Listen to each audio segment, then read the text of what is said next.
hormati Ibu Kepala SMK Negeri 1 Pekalongan, yang saya hormati Bapak Ibu tim manajemen, terima kasih atas kesempatan. Ini adalah suatu penghargaan buat saya, diberi kesempatan untuk mendesimilasikan hasil diklat saya di Guru Penggerak dengan tema budaya positif. Budaya positif ya, ini nanti saya jelaskan sedikit ya mengenai apa sih budaya positif itu. Tapi sebelumnya saya akan, tapi ini tidak diambil Pak. Ya, baik. Itu backgroundnya diambil dulu.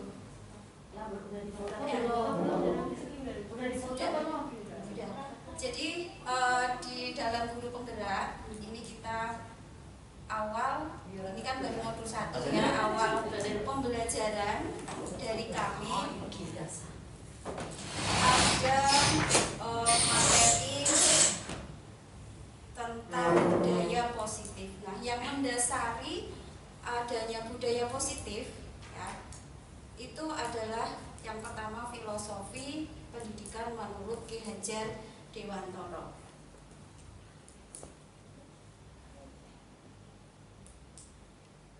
Nah, menurut Ki Hajar Dewantara yang dimaksud dengan pendidikan adalah menuntun ya, menuntun segala kekuatan kodrat yang ada pada anak agar mereka sebagai manusia dan sebagai anggota masyarakat dapat mencapai keselamatan dan kebahagiaan. Nah, ini yang perlu kita pahami Bapak Ibu. Jadi pendidikan itu kita ini menuntun, tugas kita sebagai guru itu menuntun, bukan menuntut. Nah, yang selama ini terjadi, kita ini banyak menuntut. Siswa dituntut kamu harus bisa ini, harus bisa itu. Ya, kalau di jurusan boga misalnya harus bisa buat ini, harus bisa buat itu. Sebenarnya bukan itu. Nah, menurut Ki Hajar Dewantara kita ini menuntun apa yang sudah dimiliki oleh siswa, potensi dari siswa, sehingga di dalam perjalanannya dia melakukan suatu pembelajaran itu untuk mencapai keselamatan dan kebahagiaan. Nah, itu. Nah, ini dasarnya.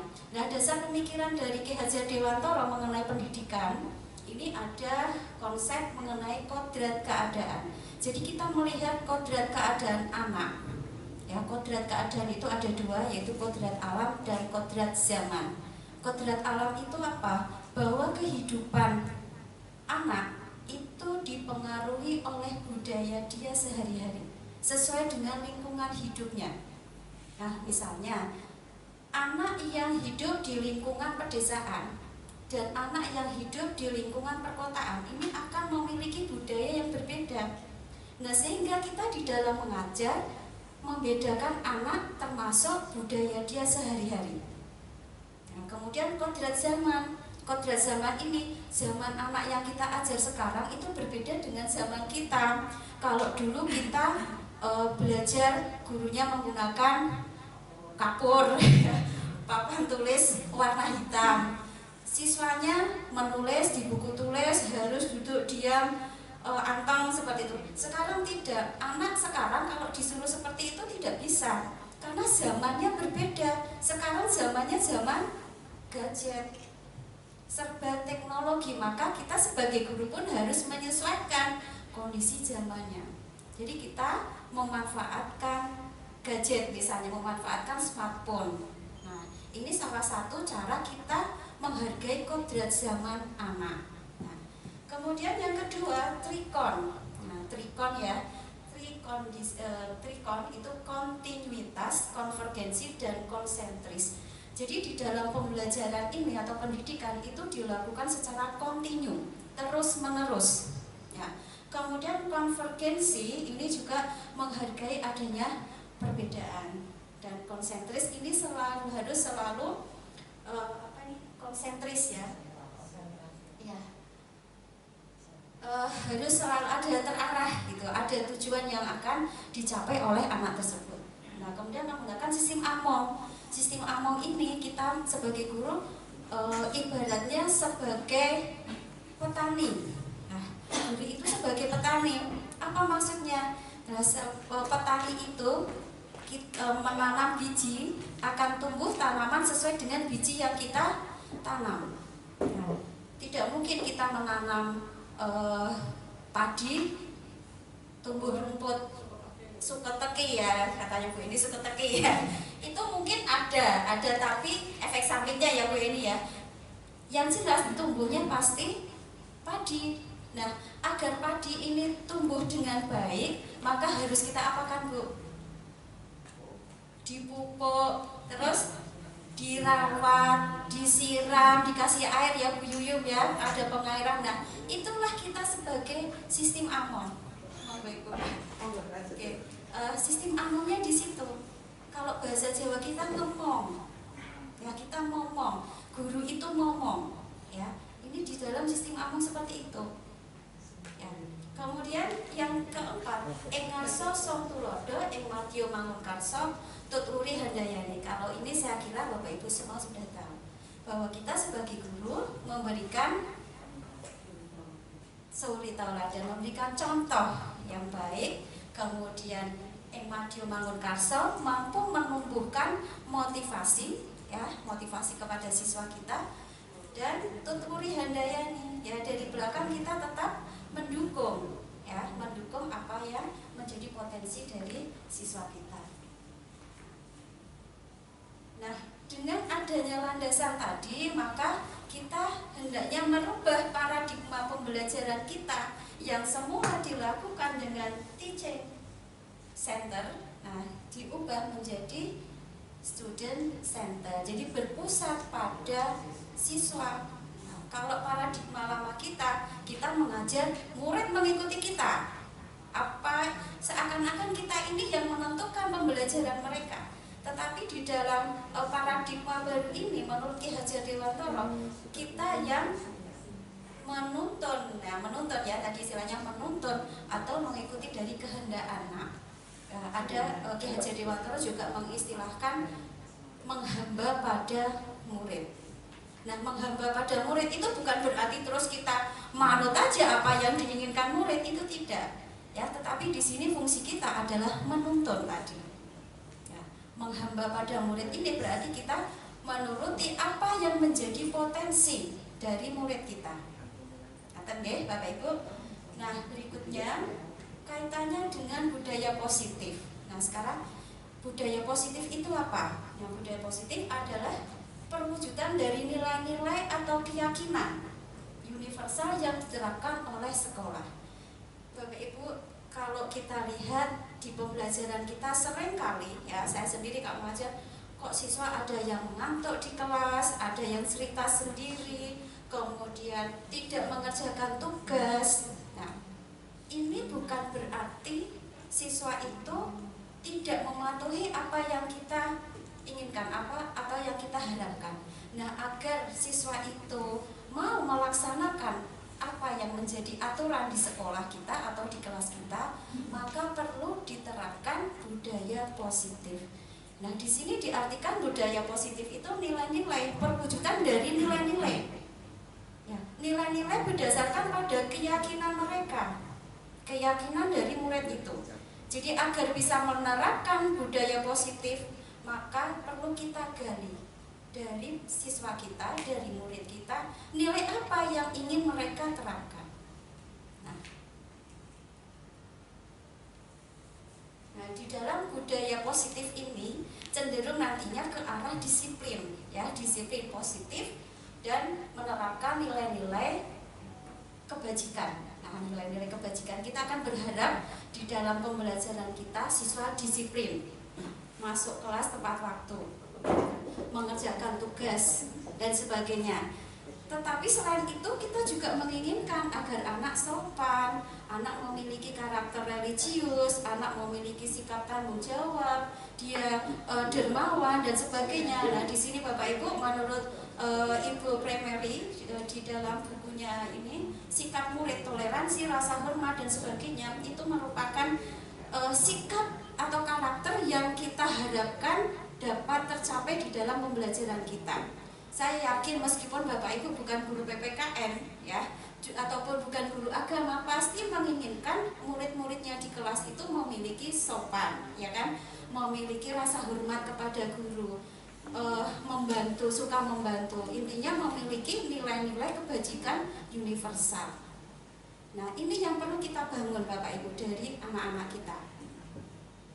Oke, berikutnya, nah perilaku untuk bisa mewujudkan dari nilai-nilai kebajikan tadi, kita lihat dulu bahwa perilaku manusia itu ada 3. Ini menurut teori motivasi. Yang pertama, menghindari ketidaknyamanan dan hukuman. Ya. Yang kedua, mendapatkan imbalan atau penghargaan. Yang ketiga, untuk menjadi orang yang mereka inginkan dan menghargai diri sendiri dengan nilai-nilai yang mereka percaya. Jadi ini yang mendasari mengapa sampai siswa itu tidak mematuhi apa yang diinginkan guru. Datang terlambat, tidur di kelas, tidak mengerjakan tugas. Dasarnya ini motivasi mereka. Ya, motivasi mereka itu mengapa kok mereka sampai tidur di kelas, mengapa mereka sampai tidak mengerjakan tugas? Karena 3 perilaku ini. Nah, kita lihat Bapak Ibu satu persatu. Perilaku yang pertama, untuk menghindari ketidaknyamanan atau hukuman. Nah, hukuman yang dimaksud dengan hukuman ini bersifat tidak terencana atau tiba-tiba. Murid tidak tahu apa yang akan terjadi dan dilibatkan atau tidak, ya, dan tidak dilibatkan. Hukuman biasanya bersifat satu arah, datangnya dari guru yang memberikan dan murid hanya menerima satu hukuman tanpa melalui suatu kesepakatan, atau pengarahan dari pihak guru baik sebelum atau sesudahnya. Contohnya begini, Bu Galuh mengajar di kelas, ada siswanya yang tidak mengerjakan tugas, menyulam misalnya. Bu Galuh ngajarnya apa Bu? Maaf Bu, nyulam ya, benar berarti menyulam misalnya. Hari itu harus selesai, tapi anak kok belum menyelesaikan, bahkan tidak membawa pekerjaannya. Bu Galuh apa yang aku lakukan? Ngamuk, ya. Memberikan hukuman, marah-marah kan Bu Galuh ya. Sewot ini anak yang lainnya bawa tugas kok dia tidak bawa tugas, ngamuk. Nah, Bu Galuh akhirnya memberikan hukuman. Udah sekarang kamu pulang ambil tugasnya misalnya. Atau biasanya apa Bu? Anak disuruh apa Bu Galuh? Ya kalau yang bisa disuruh mengambil atau itu ya rumahnya dekat ya Bu Galuh ya. Kalau yang rumahnya jauh, mengerjakan yang lain. Intinya tetap diberikan hukuman, ya kan? Diberikan hukuman. Nah, sifat dari hukuman itu adalah sepihak. Siswa tidak tahu kalau dihukum seperti itu.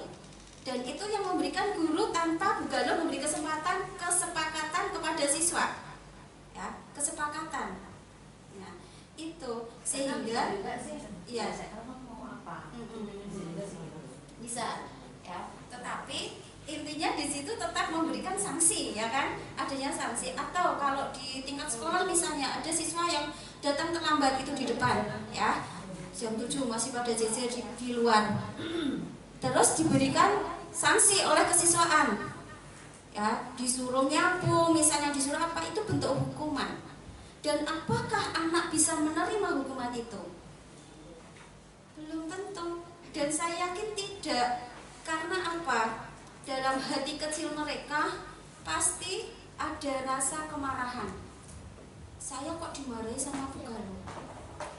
Bu Galuh kok marah-marah sama saya di depan teman-teman saya misalnya. Ini anak akan merasa sakit hati. Sering nggak kita Bapak Ibu tanpa sadar melakukan itu? Tidak usah marah-marah, kita menegur anak di depan teman-temannya di kelas. Ya, kamu kok tidur? Nah, misalnya ini Pak Daniel, kamu kok mainan HP terus? Misalnya, dia meskipun diam, tapi dalam hatinya asmah, aku ditegur sama guru. Dia pasti punya malu yang luar biasa, dan ini akan membekas di dalam hidupnya. Bisa jadi Pak Daniel marah sama saya. Itu hukuman. Karena apa? Sifatnya sepihak. Dari guru saja, murid tidak tahu kalau mau dikasih hukuman seperti itu. Karena tidak ada kesepakatan. Nah, sehingga ya, untuk menghindari ketidaknyamanan ini, daripada saya nanti dikasih hukuman sama Bu Galo, mending saya nggak berangkat saja karena tugasku belum selesai.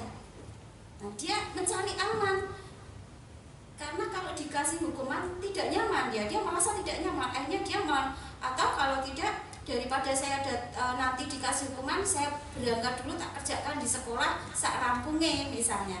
Dia mencari menghindari ketidaknyamanan itu. Nah, bisa jadi seperti itu Bapak Ibu.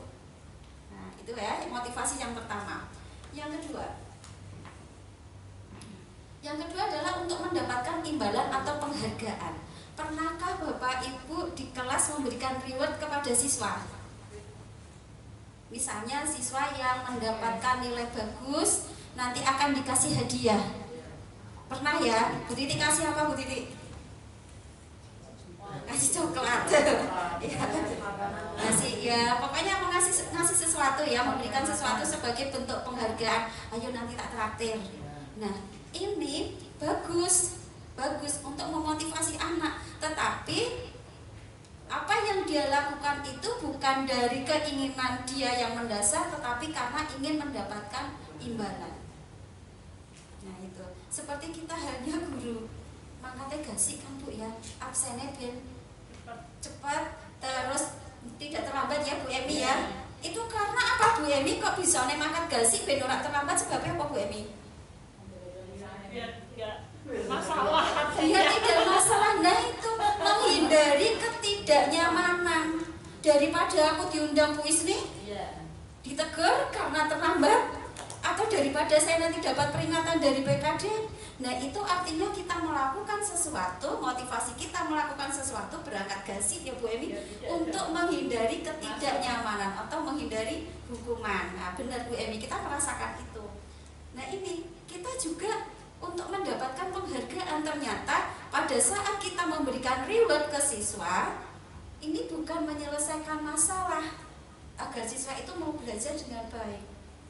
Karena pada saat kita tidak memberikan penghargaan, si anak tidak akan tidak termotivasi lagi. Pada saat kita berhenti memberikan penghargaan, berhenti juga dia motivasinya. Gitu. Nah, ini ya penjelasan dari kalimat itu. Kemudian yang ketiga, untuk menjadi orang yang mereka inginkan dan menghargai diri sendiri dengan nilai-nilai yang mereka percaya. Nah, orang dengan motivasi ini akan bertanya, akan menjadi orang yang seperti apa apabila saya melakukan itu. Nah, misalnya begini, lalu kalau saya membawa, saya bisa membuat sulaman itu, nanti akhirnya saya jadi apa, seperti apa Bu Galo? Nanti kan Bu Galo akan menjawab, ya nanti kamu akan pintar membuat ini, nanti kamu bisa jadi membuat motif sulamannya. Misalnya nanti kalau di dunia kerja bisa di garment dan sebagainya. Itu motivasi yang ke arah jangka panjangnya ya, untuk bisa menghargai diri sendiri. Dia akan bertanya, kalau saya masuk jurusan boga nantinya jadi apa? Ya, pasti anak akan bertanya seperti itu. Ya, Bu Retno kok ngajari koyongin itu, nanti saya jadi apa Bu? Nah, itu anak dalam hati akan mempertanyakan itu. Nah, kita akan menjelaskan nanti kalau masuk di jurusan boga kita akan bisa buka catering atau bisa menjadi seorang chef. Nah, ibaratnya ada iming-imingnya. Tapi yang menimbulkan kepercayaan diri pada siswa. Itu motivasinya yang ketiga. Nah, untuk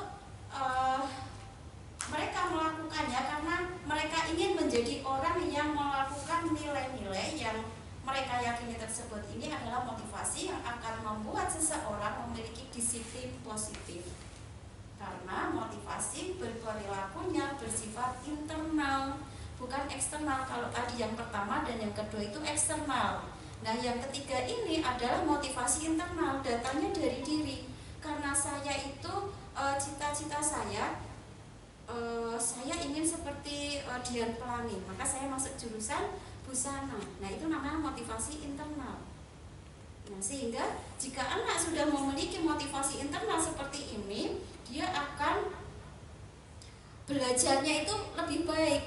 Ya, menumbuhkan budaya positifnya, disiplin positifnya. Dia akan berbeda dengan siswa yang lain daripada yang motivasinya eksternal nomor 1 dan nomor 2 tadi. Itu Bapak Ibu. Nah, kemudian ada 5 dalam rangka mewujudkan ketiga motivasi tadi, kita sebagai guru memiliki posisi kontrol.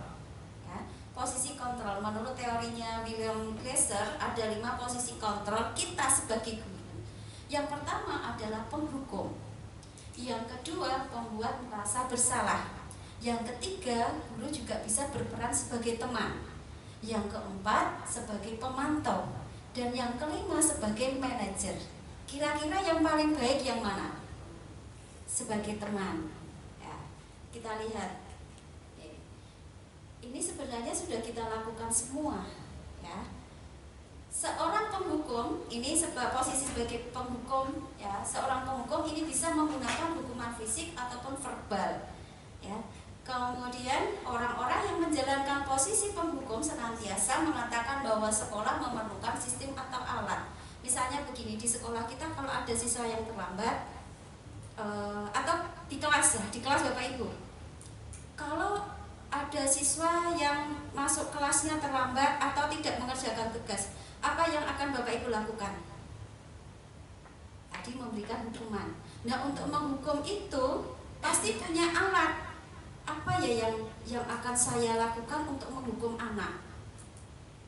Ya, misalnya alat kita atau dasar kita untuk menghukum, kamu sudah masuk kelas terlambat, ada tata tertib sekolah. Ya, berarti sudah melanggar tata tertib. Nah, tata tertib ini adalah sebagai alat kita untuk menghukum. Nah, pada saat kita melakukan itu berarti posisi kita sebagai penghukum. Nah, posisi kita sebagai penghukum. Nah, konsekuensi logisnya dari kita menerapkan peran sebagai penghukum ini, kemungkinan murid akan marah dan mendendam atau bersifat agresif. Seringkali kita melihat di kelas ya Bapak Ibu, misalnya tadi anak yang tidak mengerjakan tugas. Wah, jadi bugaluh ngamuk-ngamuk aku. Iya. Nah, di situ berarti posisi kita sebagai penghukum. Karena kita langsung menghukum anak dengan memberikan, misalnya tadi disuruh melakukan pekerjaan yang lain, disuruh pulang untuk mengambil tugasnya, atau kalau Bu Titik misalnya apa Bu Titik? Disuruh membersihkan alatnya misalnya, itu bentuk hukuman.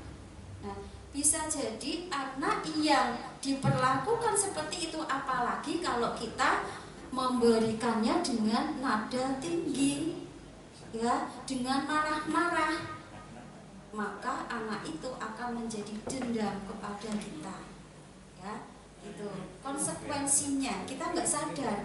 Saya juga pernah, saking nggak kuatnya ya, bocah kok ya dikandani angel kemana gitu.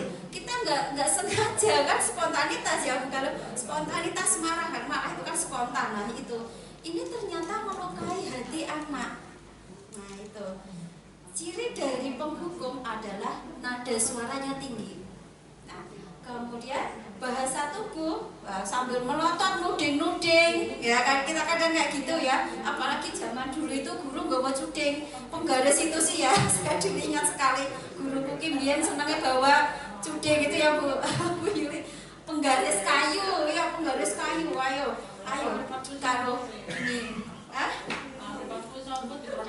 Ya rada disipit ke sithik mulane nek jengeni iku. Nek jengeni aja disipit ke aja. Disipit ke jangan menggoda.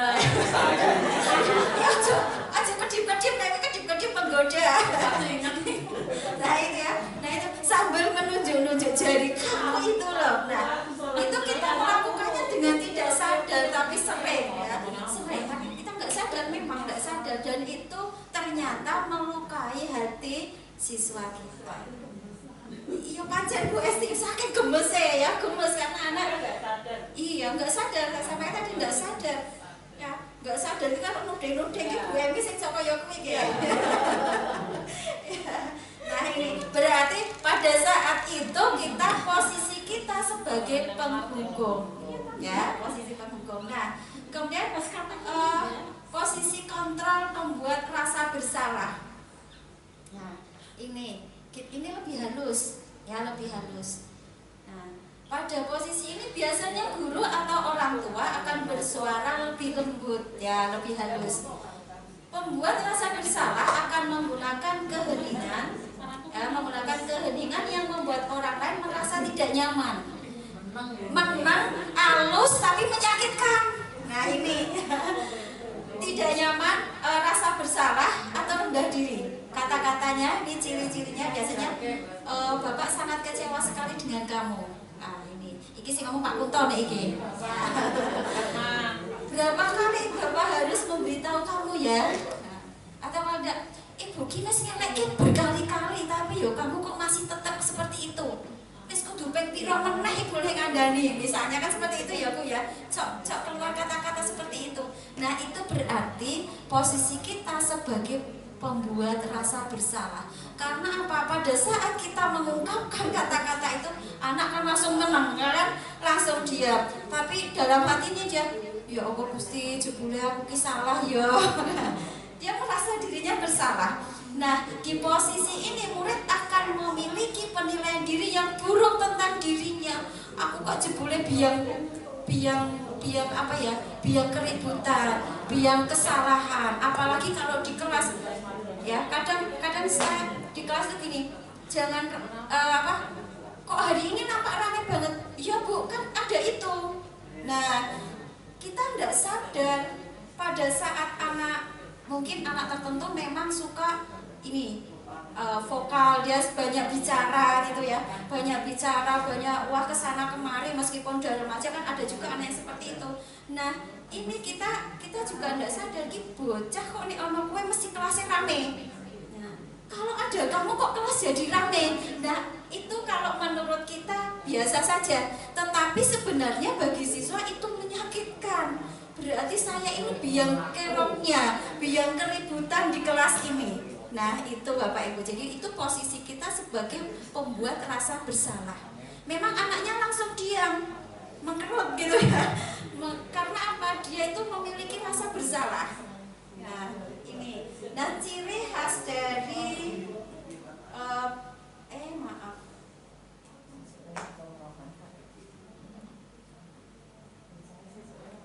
langsung orang mangkat. Takut sama gurunya. Gitu ya Pak Herman.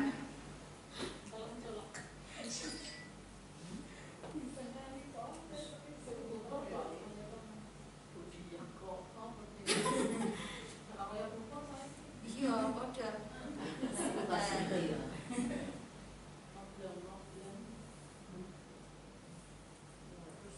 Nah ini tadi ciri khas salah mencet.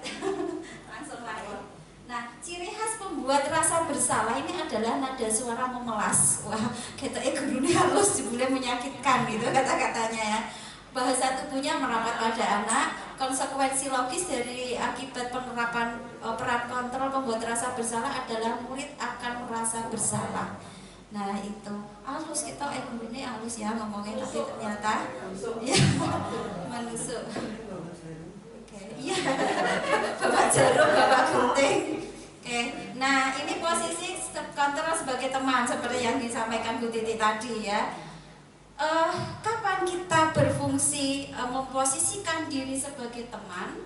Ini posisi ini tidak menyakitkan siswa, tidak menyakitkan anak, karena kita sebagai teman yang bisa mendengarkan curhatnya. Biasanya kan anak suka gitu ya, mendengarkan cerita-ceritanya. Nah, namun akan tetap berupaya mengontrol murid melalui pendekatan persuasif. Nah, posisi teman pada guru bisa berdampak negatif dan juga berdampak positif. Berdampak positif di sini berupa hubungan baik yang terjalin antara guru dan siswa. Kita dekat dengan siswa kita, ya. Tetapi di sini ada sisi negatifnya. Guru di posisi teman menggunakan hubungan baik dan humor untuk mempengaruhi seseorang. Dampak negatifnya adalah bila suatu saat guru tersebut tidak membantu anak, maka anak akan merasa kecewa. Nah, jadi intinya kita memposisikan diri itu nanti sesuai dengan permasalahannya ya Bapak Ibu. Kita kadang ya berposisi sebagai teman, kadang juga penghukum, kadang juga sebagai pembuat rasa bersalah gitu. Nah, di sini tambah lagi satu sebagai kontrol pemantau. Nah, di sini kita bertugas memantau atau mengawasi. Pada saat kita mengawasi, ya kita bertanggung jawab atas perilaku orang-orang yang kita awasi. Posisi pemantau berdasarkan pada peraturan dan konsekuensi. Nah, kadang kita, kamu bajunya dimasukkan. Kalau saya gitu ya Bu, ya coba jaketnya, bajunya dirapikan dulu karena ditata tertibnya berpakaian rapi. Kok kamu nggak pakai ikat pinggang? Ya, saya juga seperti itu.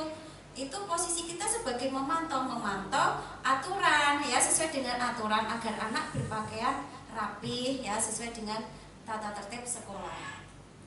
Seorang pemantau akan sangat mengandalkan penghitungan catatan data yang dapat digunakan sebagai bukti atas perilaku seseorang. Posisi ini akan menggunakan stiker atau klip catatan atau daftar cek. Ini berawal dari teorinya stimulus respon yang menunjukkan bahwa tanggung jawab guru adalah untuk mengontrol murid. Ya, ini sering kita lakukan ya Bapak Ibu di kelas kita ya, menertibkan anak. Ayo peralatannya Bu Yuyun kayak biasa nih. Pisaunya dibawa tidak, ya bawa pisau tidak, celemeknya. Nah, ini kita memantau untuk keselamatan kerja ya, keselamatan kerja anak pada saat di ruang praktek. Nah, kemudian yang terakhir posisi sebagai manajer. Nah, guru juga sebagai manajer Bapak Ibu. Manajer itu posisi di mana guru berbuat sesuatu bersama dengan murid, mempersilahkan murid, mempertanggungjawabkan perilakunya, mendukung murid agar dapat menemukan solusi atas permasalahannya sendiri. Di sini penekanan bukan pada kemampuan membuat konsekuensi, namun dapat berkolaborasi dengan murid bagaimana memperbaiki kesalahan yang ada. Jadi di dalam posisi kita sebagai manajer ini, pada saat siswa melakukan kesalahan, kita diskusi dulu ya, kita cari solusi bersama dengan anak ya. Kita membantu anak mengatasi permasalahannya tapi tidak menimbulkan masalah ya, mengatasi masalah tanpa masalah ya, kayak masuk pegadaian itu. Memperbaiki kesalahannya tanpa konsekuensi dan dengan kesadaran. Nah, inilah posisi kita sebagai manajer. Nah, dari kelima posisi kontrol tadi, kita harus bisa menempatkan diri. Kapan kita sebagai penghukum, kapan kita sebagai manajer, kapan kita sebagai teman, sebagai pemantau, atau sebagai pembuat rasa bersalah. Dan kelimanya ini bisa diterapkan tetapi disesuaikan dengan kondisi ya, kondisi permasalahannya. Oke, nah sekarang dengan adanya tadi teori motivasi, kemudian posisi kontrol kita sebagai guru, maka bersama-sama mari kita wujudkan perubahan positif Bapak Ibu ya. Perubahan positif di kelas kita, minimal di kelas kita. Nanti mudah-mudahan bisa berefek ke sekolah ya. Kalau melihat ya di kesiswaan banyak anak itu bukan dengan cara dimarah-marahi dan diberi hukuman, tapi kita mencobakan dengan posisi ini Bapak Ibu, menerapkan kelima posisi ini di kelas ya.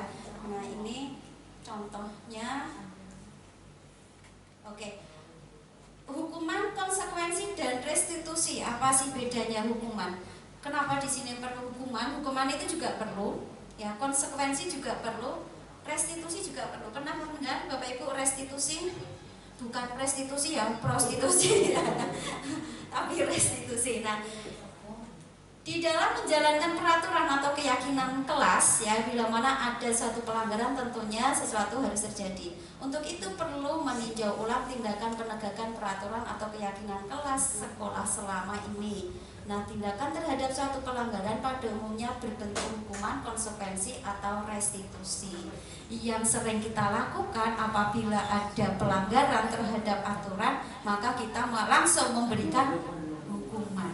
Nah, kita lihat apa itu jari titik apa. Nah, Restitusi, nah ini tadi bukan prostitusi ya Pak Dar, nah Pak Dar yang baru datang. Engkau kerumunan prostitusi, restitusi. Restitusi adalah proses menciptakan kondisi baik bagi murid untuk memperbaiki kesalahan mereka sehingga mereka bisa kembali pada kelompok mereka dengan karakter yang lebih kuat. Ini menurut Gosen ya, teorinya Gosen. Restitusi juga merupakan proses kolaboratif ya. Gosen, ono GoFood, apalagi Gojek. Oke.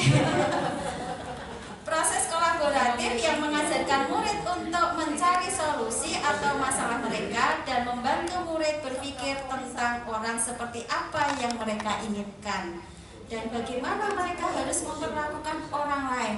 Jadi restitusi ini kita membantu murid mengatasi masalah mereka dengan agar mereka nanti setelah menyelesaikan masalah itu biar dia bisa diterima kembali di lingkungannya, di kelasnya. Tidak seperti tadi kalau kita memberi hukuman membuat dia malu dengan orang lain. Tapi kalau dengan restitusi ini tidak, dia bisa menyelesaikan dengan nyaman sesuai dengan keinginannya, tetapi tidak menimbulkan permasalahan baru karena dia bisa diterima di lingkungan kelasnya. Nah, seperti apa restitusi itu? Nah, ini ada namanya segitiga restitusi.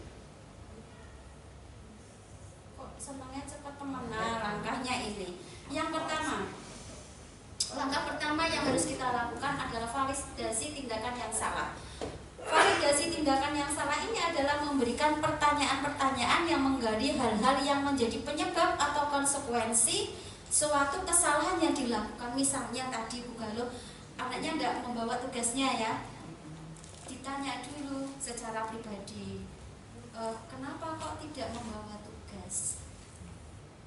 Biar anak bercerita dulu alasannya apa. Mungkin sebenarnya dia sudah membuat, tapi karena kesiangan, ketinggalan, tidak dibawa. Atau memang dia kesulitan, ternyata Bu, dia pada saat itu dia kesulitan untuk membuat sulamannya. Nah, biarkan dia bercerita dulu. Beri dia pertanyaan-pertanyaan, kita menggali alasan mengapa sampai dia melakukan kesalahan itu. Nah, kalau sudah ketemu akar permasalahannya, langkah yang kedua adalah menanyakan keyakinan. Menanyakan keyakinan kelas, ya ini yang telah disepakati bersama. Jadi begini, nanti pada awal tahun sebenarnya ada yang namanya keyakinan kelas. Ya, kalau saya semacam aturan atau tata tertib khusus kelas itu, ya komitmen bersama. Nah, istilahnya adalah keyakinan kelas atau kesepakatan kelas. Kita buat bersama dulu kesepakatan kelas. Nah, kesepakatan kelas itu kan isinya aturan-aturan, tapi yang disepakati siswa, yang diinginkan oleh siswa seperti apa? Kita hanya membantu menuntun ya, membantu mereka membuat aturan itu sendiri. Nah, kemudian nanti disepakati. Jadi pada saat dia melanggar, nah di sini langkah yang kedua kita sampaikan, kamu masih ingat nggak? Kesepakatan kelas kita apa? Kalau tidak membawa tugas, maka di situ sudah ada keyakinan kelasnya, sudah ada kesepakatan kelas. Tapi kalau kita belum membuat kesepakatan kelas, ya kita tidak bisa melakukan restitusi ini. Jadi awal pembelajaran kita membuat kesepakatan kelas terlebih dahulu, Bapak Ibu. Keuntungannya apa? Kita jadi senjata kita untuk ini apabila siswa melakukan pelanggaran. Iya, dulu kamu sudah sepakat, kita sudah sepakat kan di kelas kita ini kesepakatannya. Nah, konsekuensinya apa kalau kamu melanggar? Dia akan tahu sendiri. Oh ya Bu, berarti saya harus membuat lagi misalnya. Itu dia sudah tahu jawabannya sebenarnya, karena sudah ada kesepakatan terlebih dahulu. Nah, yang ketiga, langkah yang ketiga, menstabilkan identitas. Nah, kita menyampaikan pada saat menstabilkan identitas di sini kita menyampaikan bahwa apa yang dilakukannya itu juga dilakukan orang lain. Jadi kesalahan yang dia lakukan itu sebenarnya sering atau biasa dilakukan oleh orang lain. Jadi kamu nggak usah khawatir. Itu juga pernah dulu waktu sekolah misalnya, atau itu juga dilakukan orang lain. Nah, sekarang biar kamu itu bisa menjadi lebih baik, maka apa yang akan kamu lakukan? Nanti anak akan berjanji dengan dirinya sendiri, ya Bu, saya akan mematuhi kesepakatan kelas. Itu. Jadi di sini dengan kita melakukan langkah restitusi ini, kita sebenarnya akan memberikan hukuman kepada siswa, tapi keinginan siswa itu sendiri. Sehingga kita tidak menyakiti hati anak, tidak menyakiti hati siswa kita. Biar hidup mereka bahagia. Kita juga ingin bahagia kan ya Bapak Ibu ya. Mengajarnya juga bahagia. Karena kita kalau ngajar marah-marah terus itu Ya, wah, cepet tua dan capek, mumet ya, mumet. Nah itu dia. Nah itu sehingga kita cobakan, saya mencobakan ini Bapak Ibu ya, ketiga langkah restitusi ini pada saat ada kelas di kelas saya siswa tidur ya, siswa tidur, diulang kok turun. Nah itu ya, tidur. Saya dekati, kamu kenapa kamu tidur? Masih ngantuk Bu, bangunnya kesiangan ya. Kenapa? Tadi malam saya main game. Ya kan dia bercerita. Kenapa? Dia pasti punya alasan kenapa kok sampai bangunnya kesiangan sehingga dia tertidur di kelas, pasti punya alasan. Nah itu kita dengarkan, baru kita kasih solusinya, kita bantu.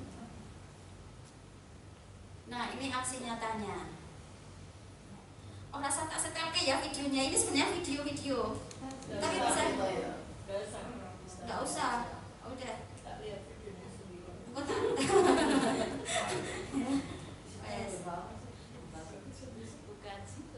Nah nanti videonya tak kirim Japri aja ya Femi ya. Nah itu kemudian ini untuk penanaman budaya positif ya. Tadi kita menerapkan posisi kita ya, posisi kontrol guru kita. Ini saya membuat temanya begini Bapak Ibu. Untuk aksi nyata saya di budaya positif itu penanaman budaya positif, disiplin dan tanggung jawab melalui parenting project learning. Jadi kalau kita di sekolah sudah punya aturan tata tertib. Kadang ketua saya itu kalau bekerja sendiri ngandani anak berdisiplin dan tanggung jawab itu nggak bisa.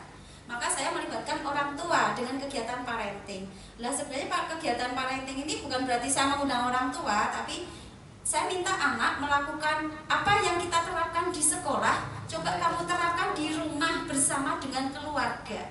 Bukti dari tugas mereka adalah video.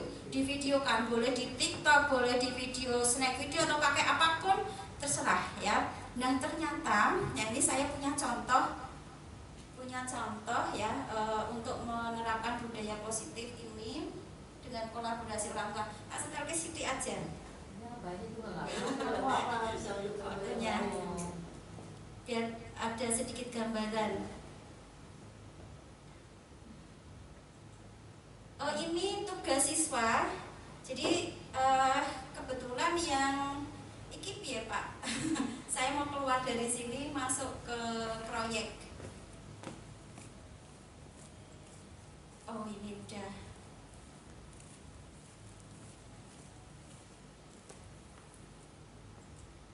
Maaf sebentar, ada di drive saya.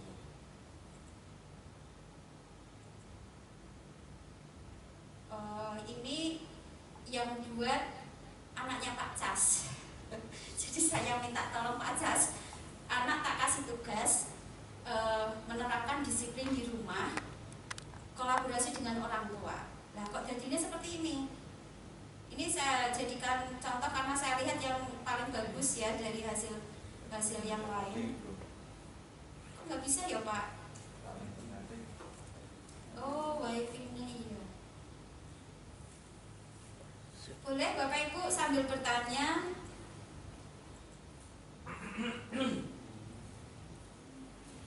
Ada yang mau ditanyakan boleh. Sambil ini saya buka contoh penerapan budaya positif. Kemat Pak.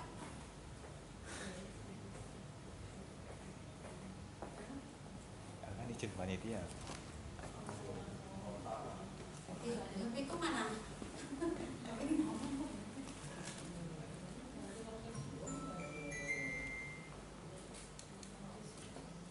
Silakan Bapak Ibu. Yang kesepakatan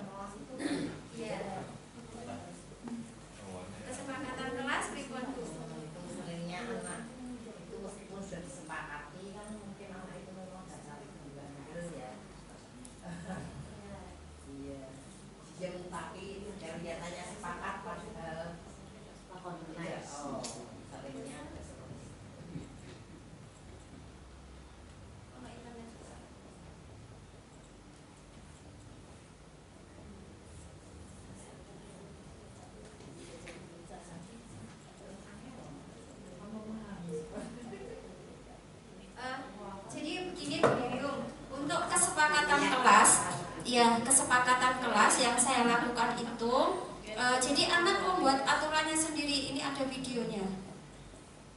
Kok nggak bisa ya? Relot tuh. Direlot.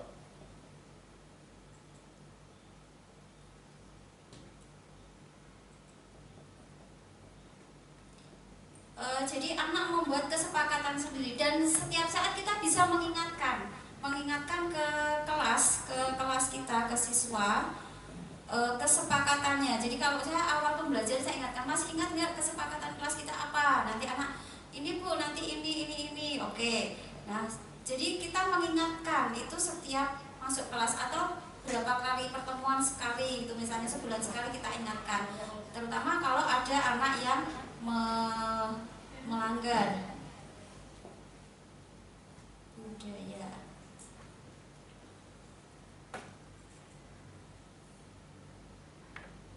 Terutama kalau gurunya kan juga tidak hafal Bu, karena kelasnya banyak ya. Kalau saya kelasnya banyak jadi tidak hafal masing-masing kesepakatan kelasnya kan tidak hafal. Tapi kita punya catatan, minimal di kelas itu ada catatan kesepakatan kelasnya yang mereka buat. Nanti minta anak untuk membuat, misalnya ditempel di kelas, kesepakatan kelas mereka apa. Selain itu juga kelas impian. Jadi saya membuat kesepakatan kelas dan kelas impian. Kelas impian itu kelas seperti apa yang mereka inginkan.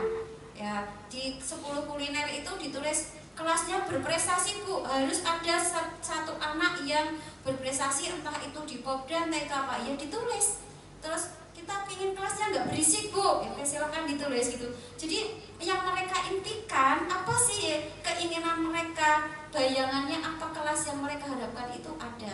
Nah kita bantu menuju ke sana. Gitu. Jadi awal kita buat kesepakatan kelas dan kelas impian. Mana ya sebentar.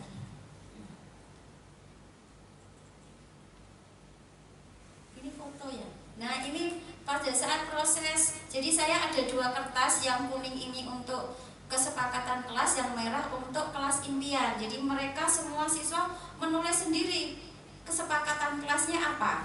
Nah ini ketua kelas dan sekretaris saya minta untuk merekap, ya direkap, nanti dibacakan, terus disepakati bersama yang tidak disetujui dan yang disetujui mana.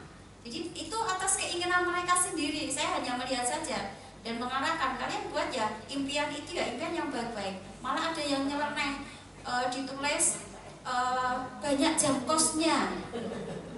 Iya itu impian mereka banyak jam kosongnya, tapi itu tidak disepakati sama teman-temannya, jangan gitu. Nah itu kan mereka akan saling berpendapat akhirnya. Nah ramai sekali waktu itu. Jadi ini kok videonya yang mana ya?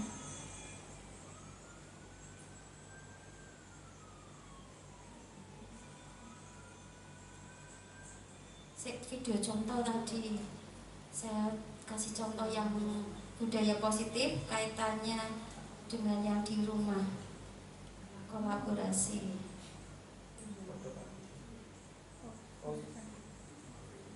Mana ya sahabatnya kok lupa.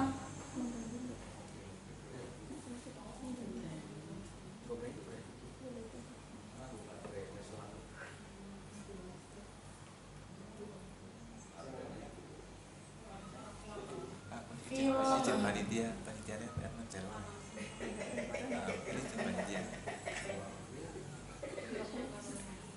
Baik, sambil saya cari Bapak Ibu silakan, ada pertanyaan yang lain? Ya, silakan Bu Titi. Dalam fungsi guru tadi yang ada Fungsi kontrolnya.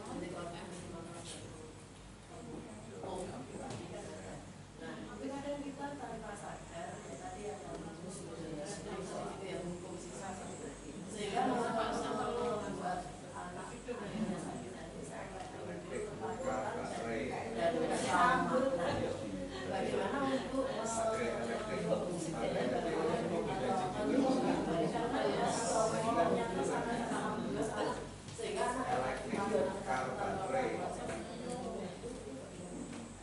kita terapkan tadi segitiga restitusinya Bu. Segitiga restitusi, pertama kita cari akar permasalahannya dulu, kemudian bersama-sama dengan anak. solusinya ya, kalau kita sudah tahu akar permasalahannya, karena mungkin latar belakang anak kita kan tidak tahu ya, latar belakang keluarganya, sosial kemasyarakatannya seperti apa, kepribadiannya. Nah itu kita cari tahu dulu di langkah yang pertama. Nah kemudian tadi dengan setelah memfasilitasi kesalahan, kamu tahu kan kalau tindakan itu salah, ya tindakan itu salah, sehingga gurumu kalau marah itu ya wajar. Nah itu jadi berikan, sambil memberikan penguatan, kemudian berikutnya yang terakhir tadi kita mengembalikan posisi dia. Jadi tadi kan sempat malu, ya kan, malu nggak bisa, dia belum bisa menerima kalau saya malu kalau ke komunitas saya, ke kelas saya. Nah kita tumbuhkan yang bersalah itu tidak cuma kamu, ya orang lain juga pasti punya salah. Ibu juga punya salah, setiap manusia itu pasti punya salah. Nah, itu penguatan, Bu. Jadi itu memberikan penguatan kepada anak. Oh ya, jadi setiap manusia itu pasti punya salah. Jadi saya bukan satu-satunya orang yang bersalah, sehingga saya tidak harus menghukum diri saya sendiri dengan rasa bersalah ini, sehingga saya tidak mau bergaul kembali ke pergaulan misalnya. Ya, itu kita berikan penguatan tadi. Tapi kadang kan ada kasus ya, ini kebetulan anak-anak saya sendiri kayak gitu, sudah kita berikan penguatan dan sebagainya, sudah diberikan seperti itu ya, tahap-tahapnya Ya sudah. Tapi ada anak itu merasa bahwa itu saya sudah dicap jelek sama guru A, sama guru B, bahwa saya tidak mengungkapkan bahwa saya apa dan sebagainya. Padahal sebenarnya secara signifikan itu juga saya melihat itu anak itu sudah ada perubahan yang positif, sehingga anak itu akhirnya sampai periksa ke dokter, dan itu juga dengan saya periksa ke dokter bahwa saya ternyata mengidap seperti ini, gimana solusinya kan seperti itu. Karena saya sudah dicap buruk sama yang lain, kamu pemalas, kamu dan sebenarnya itu kan tidak boleh kita sebagai guru mencap atau menjudge seseorang dengan mungkin kemarin dia bersikap seperti itu, tapi kesininya kan sudah ada ke arah perbaikan. Harusnya juga dari pihak guru yang lain, guru itu juga harus memberikan respon yang positif terhadap anak itu, sehingga anak itu tidak merasa aku sudah berusaha kayak gini, tapi tetap saja dicap begini, dicap negatif terus, sampai di anak itu sampai tidak dapat hubungan juga dari keluarganya. Ya udah kamu keluar saja, itu kan kasihan dengan dia. Sementara di rumah juga tidak ada dukungan dari pihak keluarganya, karena keluarganya malu kalau harus dipanggil lagi ke sekolah kayak gitu kan, orang tuanya. Sedangkan dari lingkungan di sekolah sendiri, dari guru-guru yang lain juga ada yang mengecap bahwa anak itu jelek terus gitu. Itu yang solusinya bagaimana? Berarti itu pemulihan juga dari lingkungan, Bu. Misalnya di kelasnya Bu Titik juga berikan pemahaman bahwa yang bersalah itu tidak cuma dia. Maksudnya kita manusia itu pasti punya salah, punya kelemahan, dan tidak hanya dia saja yang punya kelemahan, punya kesalahan. Nah, di lingkungannya kita juga, di lingkungannya itu sendiri, di kelasnya. Kalau kita di rumah kan tidak punya link ke sana ya, bukan jangkauan kita. Di kelas kita, di kelasnya Bu Titik itu juga berikan penguatan kepada anak-anak untuk bisa menerima. Terbuka saja bahwa dia, tapi mungkin dengan kesepakatan anaknya, ya. Kalau di sini di restitusi itu kita akan mengungkapkan, kemudian membantu dengan kesepakatan. Jadi di kelas itu, ya, di kelas itu juga ada kesepakatan. Jadi ada pembicaraan dari hati ke hati antara kita dengan siswa.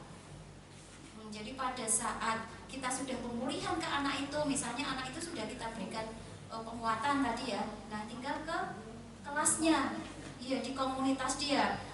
Bagaimana kita membantu dia agar bisa diterima kembali di komunitas kelasnya. Nah itu kita cari akar permasalahannya. Kenapa dulu kamu kok membenci dia, kenapa? Itu ya Bu, karena dia malas, karena dia itu nggak mau, kalau ada tugas kelompok dia nggak mau mengerjakan misalnya. Nah itu kita berikan kembali ke yang lainnya. Itu kalau tadi restitusinya secara pribadi, nah restitusi itu juga dilakukan di dalam kelas secara kelompok. Jadi di kelasnya itu juga diberikan restitusi. Itu. Dia di kelasnya itu malah sudah memahami karena memang sudah tahu akar permasalahan, justru yang itu gurunya gitu loh.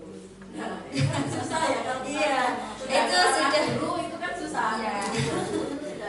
Saya udah itu dia makanya kan nggak suka gini-gini sama gurunya ini.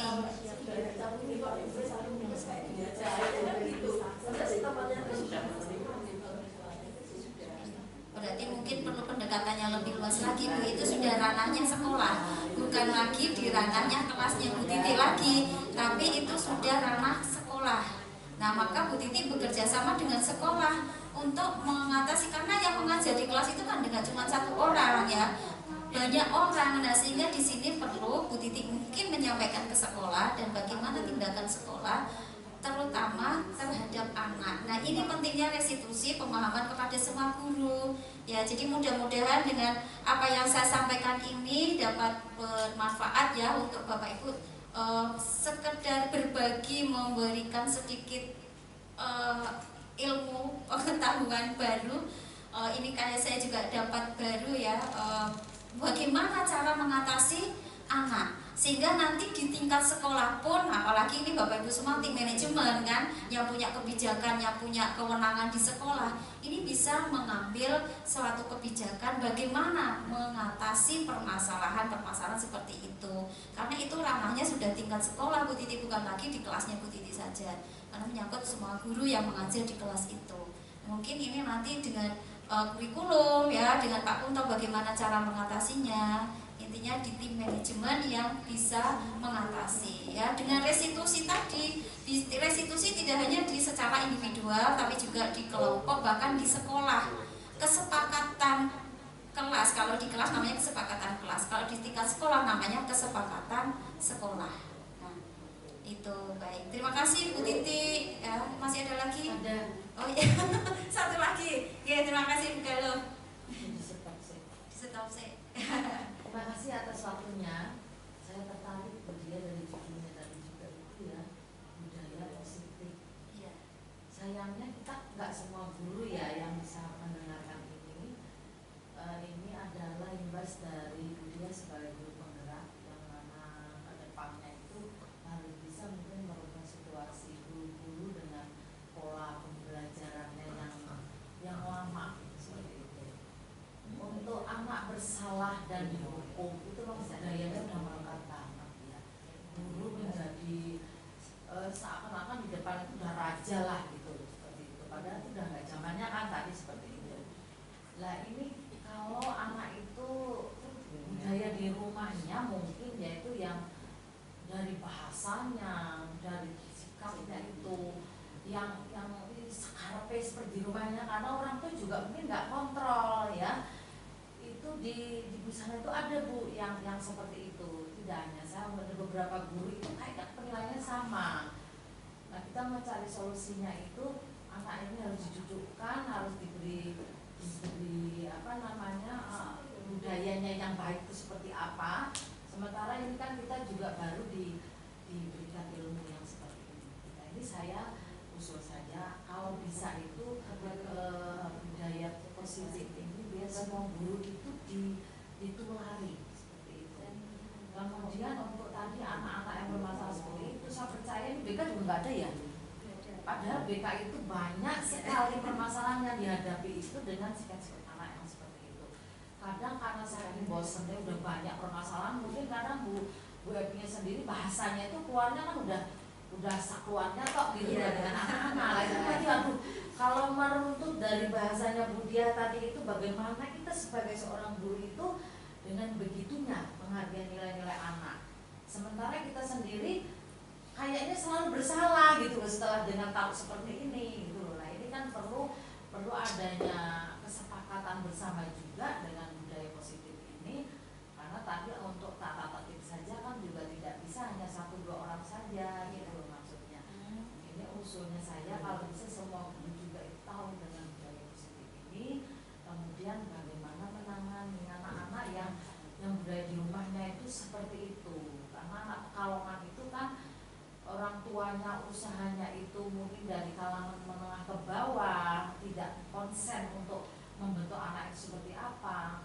contohnya seperti kemarin itu yang terjadi dengan HP yang diambil tanpa aturan itu. Itu orang tuanya hampir separuh kelas itu datang, tak ceramai. Jenengan ini nitipke bocah ke sekolah kita itu nggak cukup sampai di situ, minta kontrolnya juga sampai seperti itu Bu. Saya itu karena saking banyaknya kejadian-kejadian yang kok kita tok gitu loh yang kepingin bener ya anak di rumah tuh kita ini mungkin tindak lanjut seterusnya itu bagaimana dengan dia sebagai guru penggerak gitu. Ya baik, terima kasih luar biasa. Ini masukan Pak Kunto, monggo. Bapak Ibu ada di tim manajemen, silahkan nanti. Ini saya hanya mendesiminasikan saja. Tepuk tangan buat Bu Belo ya, luar biasa. Memang seperti itu harusnya, ya. Harusnya saya sudah mencobakan di kelas saya, meskipun karena di kelas itu kan tidak cuma saya yang mengajar ya, jadi banyak guru sehingga efeknya ini pun kecil ya, terlihatnya kecil karena ya minimal di pelajaran saya lah saya merasa seperti itu ya. Ya mulai dari saya dulu mungkin. Nah dengan desiminasi ini apalagi Bapak Ibu adalah tim manajemen yang ya Pak Kunto yang nantinya kan mengambil pengambilan kebijakan itu di tangan Bapak Ibu semua. Nah monggo silahkan nanti saya serahkan ke tim manajemen dengan saran dari Bu Galuh tadi tindak lanjutnya seperti apa. Kalau saya sangat apresiasi sekali kalau sekolah mau menerapkan budaya positif karena efeknya ke siswa Bapak Ibu, ke kita juga ya, kitanya happy juga ngajarnya, nggak sepaneng seperti saat ini kita ya yang dengan paradigma lama itu ngajarnya sepaneng ya, harus seperti itu. Tidak, sekarang semuanya harus bahagia ya, untuk membahagiakan karena tujuan pendidikan di akhir tujuan pendidikan itu adalah untuk kebahagiaan itu Bapak Ibu. Nah dari sini ini adalah awal ya Bapak Ibu, awal langkah kita menuju pembelajaran dengan menerapkan budaya positif ya. Nah seperti itu nanti kembali lagi saya serahkan ke Bapak Ibu semua selaku tim manajemen. Baik, terima kasih atas kesempatannya, atas perhatian Bapak Ibu semua. Semoga apa yang saya sampaikan bermanfaat untuk kita semua. Terima kasih. Wabillahi taufiq wal hidayah. Wassalamualaikum warahmatullahi wabarakatuh.